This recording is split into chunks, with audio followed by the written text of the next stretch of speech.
to replace oil. The energy contained in 1 barrel of oil is equivalent to that of 1 human being laboring 40 hours a week for over 10 years.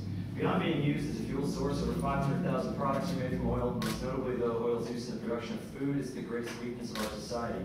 For every calorie of food eaten in the West, 10 calories of petroleum energy were burned in that food's production. Suffice it to say, when the price of oil gets too high, the economy poops its pants, people lose their jobs, and food prices increase drastically. Look at 2008 if you don't believe me.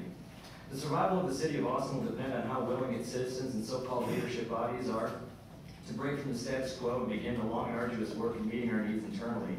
The great paradox of our time is that the vast majority of American farmers are over the age of 60, and few too young people are stepping up to replace them, despite the over 20% unemployment rate of those between 18 and 25. Barriers to entry in the field of farming are a great cause of this, primarily the land costs artificially propped up by the rich who would rather see access to land as an investment than a right. Let's begin mediating coming problems before they're here, while also rebuilding the world to actually reflect our values as opposed to the worship of artificial abstractions like money and hierarchy. This requires really that you do nothing but not be an obstruction, and that you keep your hired dogs, the police, from being an obstruction as well. I know as politicians your loyalties lie to an imagined future of progress, constantly selling a better tomorrow where all people will see increases in their consumption habits. To you, the future of Austin is more skyscrapers of glass where khaki Mercedes owners can sequester themselves in a tomb of surround sound and Xanax. That future is just another myth. Decline is here.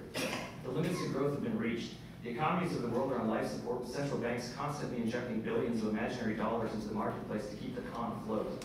Read the writing on the wall before it's too late. Stop boxing people into a dying paradigm. Stop increasing the rate at which people of the city are dependent on imports of fossil fuel and food. Stop development, stop laying concrete, stop building dams, stop increasing our exposure to water shortage and drought, stop criminalizing poverty. Open up land to the people to do as humans have done for millennia. Free them from the banks, free them from a life of shiftless wage slavery, and allow them to grow food communally where they live. Plant local fruit and nut trees everywhere, grant land, empty commercial real estate, and abandon structures to co-ops for food production, residence, and community activity. Shift city efforts away from capitalist enterprise and towards community self-sufficiency, and stop stopping the people who are actively doing this.